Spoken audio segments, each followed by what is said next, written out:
What's up, everybody? Welcome to The Early Edge, brought to you by BetMGM, the sportsbook born in Vegas. Great show for you today. A lot of good NBA, college basketball, and golf minds on the show. We got Rick Funcannon, Kamisha's in the chat, Steve Folkerts, Jason Pogwis, Mr. Big, Gipper's Picks. You probably want to know how we did on the show yesterday. Another winning day. We haven't had a losing day in almost 2 weeks. We go 2 for 3 on the SportsLine Picks.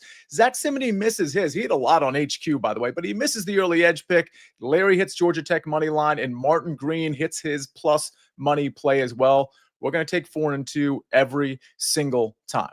And I'm going to take PropStarz, Mike McClure, and Mikey B on this show every single time as well. What a great crew we've got. This must mean we've got NBA picks. We've got golf picks. I even have a college basketball pick. We got a ton of SportsLine picks and even a producer pick from Ben. Where do we start? Mike McClure, I'm going to start with you. You're wearing the KC hat. We're almost on MLB season. We're almost at the time where you're going to have a day baseball game on the early edge. With all that said, we had an interesting NBA regular season game yesterday. And we don't always say that, right? In the NBA regular season, it was OKC, it was Boston. OKC was a short dog. They end up winning. Did that feel like a finals preview to you, Mike McClure? You know, it feels like a finals preview in that we know that both of those teams are extremely talented. Obviously, we didn't get to see them at full strength, which I think is important. You got multiple guys really missing on both sides. Porzingis not being there. Jalen not being there for Oklahoma City, Caruso with the illness. Just it is a finals preview in the sense that they're the two top teams essentially in the conferences. Maybe you could argue that Cleveland is the top team in the East if you want to. But yeah, I think it could be a finals preview. To me, didn't feel like the finals, like an actual playoff atmosphere necessarily. But definitely think we could get that in a few months here. Mikey B, if you had to replace one of these two teams in the finals, in other words, let's just say for the sake of argument, it's not OKC versus Boston, who would be that team to replace one of the two? Would it be an Eastern Conference team or a Western Conference team? Yeah, I'd take the Cavaliers over the Celtics. The Celtics need Porzingis. If Porzingis isn't healthy it's not like last year where the East was terrible and they were still able to get to the finals even though Porzingis wasn't healthy.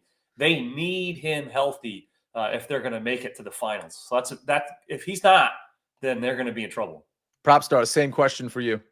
I agree with Mikey B. They don't have the front court depth. If you're relying on 37-year-old Al Horford to play 30, 35 minutes a night, that's not a recipe to win against a front court that has Evan Mobley and has Jarrett Allen, or we saw against Oklahoma City bigs, Chet Holmgren and Isaiah Hartenstein both had excellent games. So I would agree they definitely need a healthy Porzingis. The Cavaliers are a viable threat to them. Also, as far as this matchup was concerned, SGA locked up the MVP award last night. And two things can be true at the same time. Nikola Jokic is playing the best basketball of his career, and SGA is the MVP. He has been that good on both ends of the court this season. The guy is absolutely having one of the best seasons in NBA history, in my opinion, and deservedly so will win his first MVP award. All right. Japan says Duke minus 22.5 today. I kind of like, speaking of big spreads, I don't know, Mikey, Mike McClure, if you have any commentary to this or if you looked at the St. John's game. I just think St. John's is – I liked Butler yesterday. Some of you took that lean. You tweeted at me. But I think Butler gets blown out by St. John's today. Danny Brasco says, he's being serious, by the way. For those of you that don't know, he capped cricket last year, and he was pretty good at it. If anyone wants some daytime DGen action, Women's Premier League cricket live right now through Gujarat Giants at plus 120. He says lock it in. Hey, I don't know. It's Danny Brasco's pick. Mike, did you look at that St. John's game at all? So I'm working my way through the college slate. I have not run that game yet, but possibly by the end of the show, we might be getting through to that, but I have not admittedly run that one yet. Yeah, I figured as much because I know it's not a game you're dialed in on today. All right, let's talk about our actual picks. PropStarz, you've got an NBA prop for us. I do indeed, Sia, and it's an interesting one. We're going to fade Trey Murphy. of the New Orleans Pelicans. Going to go under on his PRA line. 29.5 points, rebounds, and assists for Trey Murphy, who's enjoying a breakout season, career highs across the board in every statistical category. He's really been the one constant for the Pelicans, who are obviously having a dismal season, but he's been one of the lone bright spots for him. But this is just a difficult matchup, probably the most difficult matchup for opposing shooting guards against Orlando. Orlando plays at the slowest pace. They rank dead last in possessions per game. They're third in total defense. Anytime you see Orlando on the schedule, you can always know this. You'll see the lowest combined total as far as the game is concerned, because they really dictate pace and they play great defense and play so slow. So a difficult spot for Trey Murphy. Over half of his field goal attempts are from the perimeter. Orlando gives up just 11 made threes per game. That's the lowest total, or the best total in the NBA. So a difficult matchup for opposing shooting guards. They give up the fewest points to the position as well. So I love fading Trey Murphy today, under 29.5 PRA. All right, we're fading Trey Murphy under 29.5 PRA, points, rebounds, and assists. While you were giving that take, I'm looking at my golf matchup, Mike McClure. I know you have a golf bet to give out in a second. So I gave out, of course, Michael Kim. It was kind of juicy, minus 140 against Sam Stevens. He's down 3 strokes. I do want to update people.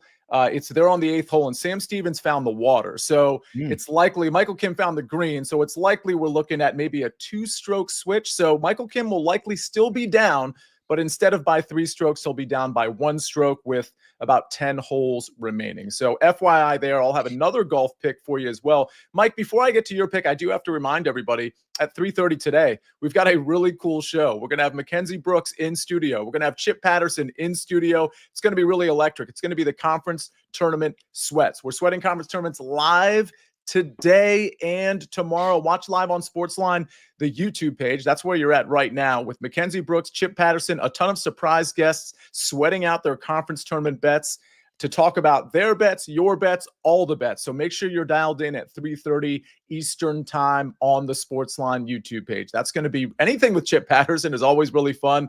I have a feeling this is going to be something you'll all going to want to be a part of.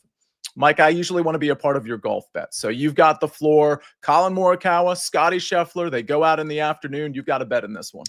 Yes, I am betting against Scotty in round 1. I'm taking Colin Morikawa plus 125. I think there's a little value here on this one. They're definitely basically the 2 top players in this field right now. But I'm not loving exactly everything I've seen from Scotty, while I am with Colin Morikawa. When you look at this field, over the last 24 rounds, Colin Morikawa actually leads this field in total strokes gained, second in strokes gained tee to green. Where Scotty Scheffler's been missing a little bit so far this season has actually been with his putter, just 71st in this field over the last 24 rounds in terms of putting. I like the setup for Morikawa. He's someone that I want to back as a streaky golfer when he's playing well.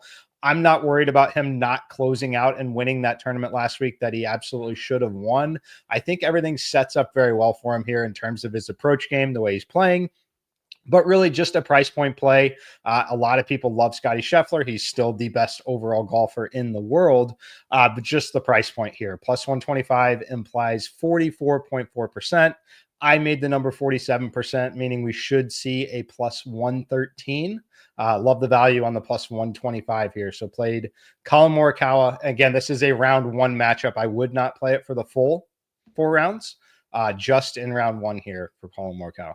All right. Colin Morikawa had a great week last week, and Mike is counting on him having a great round 1. And I like the plus 125 here. Rick's 1965 says blindly tailing cricket picks has been a dream of mine. Quite the dream. Mr. Big says, I love cricket. Let's see. We've got a Duke under 143.5 from Gipper's Picks. Gipper's Picks is very sharp. Hopefully you caught his UFC show with, what was it, Josh Nagel and Danny Brasco last week, where they went 7-2-1 on their UFC show. Pretty amazing. Gipper's Picks says Duke will control the pace of play. Again, under 143.5 in that one. Bankroll Wood says needs some locks for college basketball. Okay, well, that's actually a pretty good segue. Thank you, Bankroll Woods, because we've got some SportsLine picks to talk about, and we'll go ahead and get it started. Wichita State -3.5. That's from Larry Hartstein, who hit you with Georgia Tech money line yesterday. That one came through. Again, Wichita State -3.5 at -108. And then we've got Tulsa Temple over 143.5 at -110. That is from JLC. Jason lock on 4. And we've got a surprise pick. We've got a surprise capper. And frankly, it's not a surprise to me because I know our producer, Ben, he caps games all the time. He just doesn't have his picks on the show, but it's tourney time. We're changing things up just a little bit. Here is a producer pick. Big Ten tournament.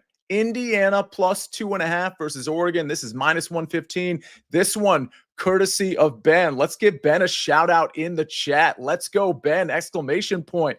Big Ten tournament. Indiana +2.5. Hopefully this one hits and Ben can be 100% on the year. Speaking of college basketball, before we get to more picks, and I got a college basketball pick and a golf pick to give out, brackets are back. I think we're going to have the link for our bracket game, for our early edge bracket game in the chat. It'll be in the YouTube description. It'll be in the podcast description, but it will also be in this YouTube chat. So click on it right when you see it. Brackets are back, and you can get in the madness today on the CBS Sports app. Enter the bracket challenge for the chance to win a new Nissan Armada and trips to the 2026 Final Four. You can also run men's and women's bracket pools with friends and join our pool. Play today on the CBS Sports app or visit cbssports.com/play to sign up. No purchase necessary. See terms and rules for details. Join the Early Edge Bracket Challenge, and if you win a free Paramount Plus subscription and a chance to appear on the show to give out a pick. Okay, I'm reading that one again. Join the Early Edge Bracket Challenge, and if you win a free Paramount Plus subscription and a chance to appear on the show to give out a pick. That's awesome. I mean, you get the bragging rights, you get to give out a pick on the show, get to say hi to everybody on camera, and you get a free subscription to Paramount Plus. You just can't beat that. All right, I've got a couple of picks to give out. We got to get to Mikey B's picks in the NBA. We're going to do it right after this message from our partners. Dive into the biggest moments from the big dance with NCAA March Madness Bracket Breakdown, Sunday on CBS Sports Network. Joe Neuenfeld, one of our biggest fans here on the Early Edge, brought to you by BetMGM, the sportsbook born in Vegas. He says, I might have to join Discord for March Madness. Joe, you're in here every single day. You watch all the shows, including the Early Wedge. We appreciate you. How come you're not in the Discord yet? The Discord is absolutely amazing. We got NBA, we got NFL, we got college basketball, we got golf, we got everything in there. And if you're not in there for March Madness, you're definitely missing out. I mean, Tom Casale's in there all the time. We got Mike McClure dropping in the golf chat, the college basketball chat. You're not going to want to miss SportsLine. If you're a SportsLine member, you just go over to Discord and you join the SportsLine Discord. It's super easy. Just go to discord.gg/SportsLine.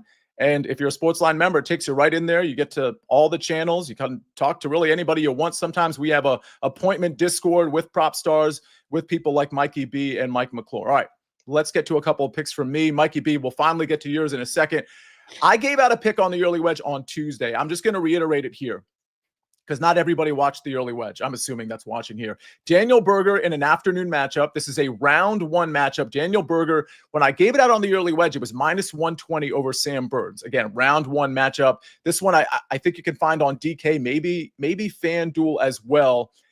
The line has grown a little bit. The price has grown a little bit. I still like it at -130, but since I gave it out, it went from -120 to -130. I explained why I like this in the chat, but long story short, Sam Burns, the approach play in particular, has been really, really bad, and I'm banking on him being bad again this time. Short game has been good for Sam Burns. That's going to help him out, but Daniel Berger's short game has been pretty good as well. So give me Daniel Berger -130 over Sam Burns in a round one matchup. Then I'm going to college basketball. This game, I'm double checking, starts at 12:30. So in 2 hours, we're going to have BYU. We're going to have Iowa State. I love this BYU team. Last time I took them was when they played Kansas, and they won 91-57, I think was the final score. Since that time, they've won 8 games in a row. Now, Iowa State is a very good team, arguably a contender, more so than BYU is, but they're constantly having to deal with injuries. Gilbert may not play in this game. Tamin Lipsey may not play in this game. He probably will, but he certainly may not be 100% after leaving yesterday's game early. Iowa State just played yesterday. BYU has had the chance to rest a little bit, and as long as they can limit the turnovers, which they didn't last time they played Iowa State, but still managed to win the game. I think this game is a game BYU can outright win, but I'm definitely going to take the 3.5 points. I think BYU is constantly underrated. If I'm getting 3.5 points, I'm going to take it, especially if there are some injury concerns on the Iowa State side of the ball. All right. That's a college basketball pick. That's a golf pick. We're monitoring my golf pick that's already out there. Mikey B, we need some NBA props, or I should say we need more NBA props. What you got? All right, first we're going to do Draymond Green over 6.5 rebounds at -120. He's been playing really well as the Warriors here make their push for the playoffs. Over the last 7 games, he's averaged 10.3 points, 8.4 rebounds, and 7.3 assists. What you like to see, he's averaging 29 minutes per game for the season, but he averaged 32 minutes over those last 7 games. During that 7-game span, he recorded at least 7 rebounds 6 times. Last time he faced the Kings, he had 8 rebounds in just 28 minutes. The Kings are also playing really well, so I think they keep this game close enough for Green to play around 30 minutes and go over 6.5 rebounds. And then the marquee matchup of the night. I know you all cannot wait to watch this. Nets Bulls. Who is excited? Let's go. But we're gonna take Cam Thomas over 23.5 points at -122. He played 32 minutes against the Cavaliers on Tuesday. That's the most he's played since returning from injury. He attempted 22 shots. He scored 27 points. We love the chucker that is Cam Thomas. While he played fewer than 30 minutes in each of his previous 4 games since returning from injury, he had at least 23 points in 2 of them, and he took at least 17 shots in all 4 of those games. The Bulls, we all know, they stink on defense. They have played at the 3rd fastest pace. They have the 6th worst defensive rating in the league. The last time he faced them, Thomas had 32 points in 32 minutes. I think he plays around 30 minutes here and goes well over 23.5 points. All right. Let's see. Some comments from Justin Kirby. This Indiana play is getting some love. In Justin Kirby's case, it's because he's going to be at the game, it looks like. So he's going to be hammering the Hoosiers money line. Mark Gillett says, I need to step up my Discord game. Mr. Big says, Joe, you are missing out on the Discord. And Always Positive says, UNLV plus 250 money line. Finally, Dane Blanford says, longtime listener, first time live here for the madness. Thank you, Dane, for being in here. PropStarz, go ahead. I witnessed a cool moment last night. I went to the Blazers-Knicks game. Fantastic game, by the way.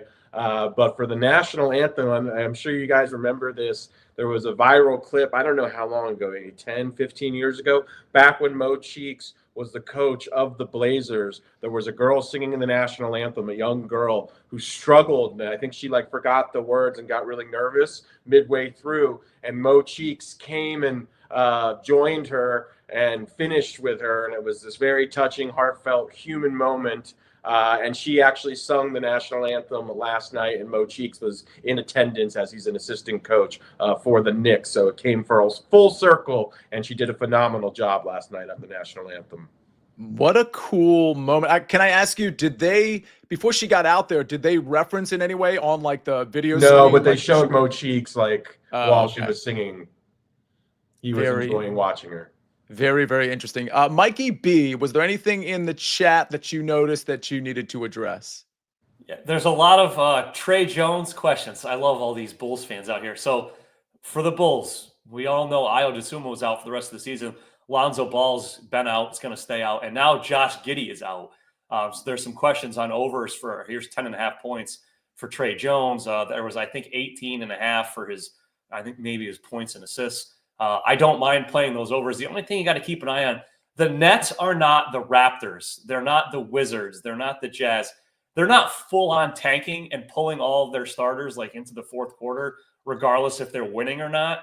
They do play at a slow pace, and they're a pretty good defensive team. I would lean overs just because Jones is going to play a lot, but just be a little cautious with those.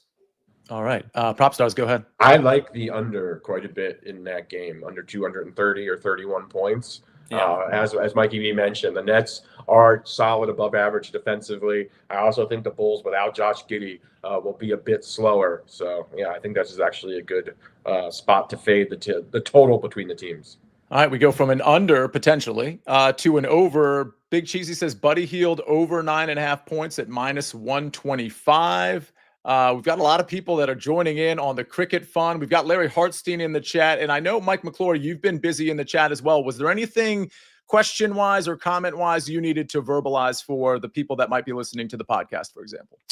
I saw a question about Hovland. I think Hovland's probably going to miss the cut here. He's had an adventure already. He's 3 over, just double bogeyed. Yeah, I would not be backing Victor in any way. And I see that there's a question from Big Cheesy. Oh, this is not a question. He's just saying he likes this pick. Max Grazerman over Doug Gim, round 1 plus 109.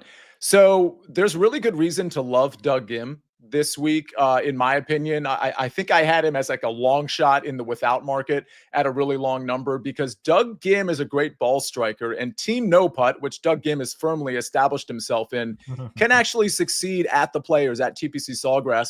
And that's evidenced by the fact that over the last 3 years, Doug Gim has a missed cut, a T6, I believe, and a T16. So for a guy who allegedly can't putt, but has gained putting in 2 out of the last 3 years and is a great ball striker and likely leaving himself out of trouble, as good as Max Grazerman is, this may not be the opportunity for him. I would actually be on the other side of this. Mike McClure, your thoughts on that?